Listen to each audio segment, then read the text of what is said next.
ஆசிரியர் பெருமக்களுக்கும் அனைவருக்கும் நன்றி தெரிவித்து எவரை ஆரம்பிக்கும். ஒரு சேர் முழுமை அடைகிறதுனா அதுக்கு 4 கால்கள் வேணும். அதே மாதிரி ஒரு படைப்பு முழுமை அடைகிறதுனா அதுக்கான செயல் செஞ்சு. அதே மாதிரி ஒரு படத்தை ஒன்று சொல்லுவாங்க. இப்போ நான் சொல்கிறேன், விலங்குகள்கிட்ட இருந்து ஒரு பெண்ணை காப்பாற்றுறதுக்கு தான் ஆளை படைச்சாங்கன்னு சொல்கிறாங்க. விலங்கு காட்டுக்குள்ளே தான் இருக்குது, ஆள் தான் பெண்ணை கொடுமைப்படுத்திட்டு இருக்கான்னு சொல்லுவாங்க. அந்த கதை தான் இப்போ நடந்துக்கிட்டு இருக்குது. சட்டத்தின் படி எல்லா சட்டங்களும் ஏற்றுப்பட்டது ஏன் தெரியுமா? ஏன்னா பெண் சட்டங்கள் ஏற்றப்பட்டது பெண்ணுக்கு கஷ்டம் ஏற்படுதுங்கிற காரணத்தினாலதான். ஒரு பெண்ணு முயற்சி செஞ்சாலும் வச்சுக்க, இந்த சட்டம் தேவையில்லை, அவன் முன்னேறிப்பா. அப்பெல்லாம் வந்து பெண்ணை ஒடுக்கி வந்துதான் வைப்பாங்க, ஆனா கொடுமைப்படுத்த மாட்டாங்க. ஆனா பெண்ணுங்க பெண்ணை ஏற்றுறாங்க, ஆனா கொடுமைப்படுத்திக்கிட்டு. ராமாயணத்துல ஒரே ஒரு விஷயம் யார் சில பேருக்கு தெரியாது. ராவணனோட தங்கை சூர்பனகையோட பூக்க அறுத்துட்டான்னு சொல்லி ராவணன் கிட்ட உதவிடுறான். ஆனா ராவணன் அவ்வளோ கெட்டவன் கிடையாது. அந்த பெண்ணை கடத்தி அசோகவனத்தை சிறப்பிடிச்சு வச்சிருக்கான். எந்த ஒரு செயலும் செய்யல. ஏன்னா அவனுக்கு எந்த ஒரு பெண்ணை அவமானப்படுத்துறதுங்கிற விஷயம் இல்லை. ஆனா தன் தங்கை நடந்த மாதிரி அவன் உணரணுங்கிறதுக்காக இதுதான் வாழ்க்கையோட சூத்திரம். அதே மாதிரிதான் ஒரு பெண்ணை பாதுகாப்பா வைக்கிறது நல்லதுதான்.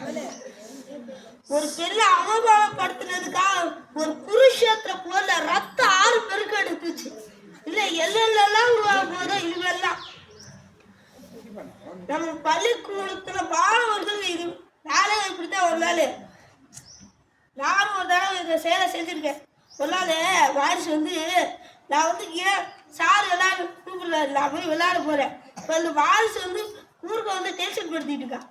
ஓட்டு ஓடி அடிச்சு விட்டேன். அதனாலதான் இன்னைக்கு அந்த வார்த்தை இதை பேச வேண்டியதா இருக்கு. ஐ ஆம் த பேட் பாய். ஆனால் சீரியலாம் குட் பாய்.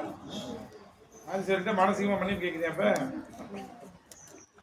அது அவங்களுக்கு இருக்கலாம், இருக்கணும். சாரி சொல்லு, சாரி சொல்லு, சாரி மாதிரி சரி சொல்லு, சாரி மாதிரி. இன்னொரு விஷயத்தையும் பெரியவங்க தெரிஞ்சுக்கணும். ஒருத்தர் புள்ள போறான்னா அவன் புந்திரி போட்ட மாதிரி முன்னாடி போட வச்சுக்க பாலாத்துக்குள்ள போயிடும். Just time is bad. மனித வெடிகுண்டு முதல் மனித வெடிகுண்டு அது பெல்லாவும் இருந்தது நம்ம தமிழ்நாட்டில் தான். ஜஸ்ட் முதல் மனித வெடிகுண்டு. இப்போ வந்து வெடிகுண்டெல்லாம் அதே தூக்கி போட்டு வெடிப்பாங்க. ஆனால் அந்த காலத்தில் வீரத்தாய் குயிலி இந்த நாடக பள்ளிக்கூடத்தில் இருந்துச்சு. இதை பற்றி ஒரு சின்ன அதுக்கு வேலாட்சியார் சிவகங்கை கோட்டையை கைப்பற்ற போகும்போது வெள்ளக்காரங்க கிட்ட இருந்த ஆயுதம் நிறைய ஆயுதங்கள் இருந்தது. அதனால வீரத்தாய் குயிலி அவன் உடம்புல பெட்ரோலை ஊற்றி தீய வச்சுக்கிட்டு ஆயுத கிடவுக்குள்ள முடிச்சிட்டான். எல்லாம் சுதந்திரத்துல முதல் ரத்த எழுத்துக்கள் மையால எழுதப்பட்டது இந்த வரலாறு. எல்லா வரலாறுக்கும் பின்னாடி ஒரு சின்னதா ஒரு பெண் இருக்கத்தான் செய்யும். ராமாயணம் மகாபாரதம் இதிகாசங்கள் எல்லாமே ஒரு பெண்ணை குறிப்பிட்டு தான் சொல்லுது. ஒரு குரங்குன்னு அவமானப்படுத்தினா இலங்கை எரிஞ்சு போச்சு. அதே மாதிரிதான் நான் ஒரு பெண்ணில் அவமானப்படுத்தினா நம்ம வாழ்க்கையே போச்சு. சிம்பிளா அமிர்தத்தை சரியான வழியில எடுக்கணும். அதை விட்டுட்டு தப்பான வழியில எடுத்த ஆபத்து எங்கத்தில் கல்லூரி எல்லாருக்கும் தெரியும். ஆழகால விஷயமா அமிர்தமா இந்த விஷயத்த நீங்க தான் தேர்ந்தெடுக்க சொல்ல முடியும். அது முடிவு எனக்கு பேச இங்க இருக்கிற 6 ஆசிரியர்கள் ஆசிரியர்கள் சொல்லுவாங்க.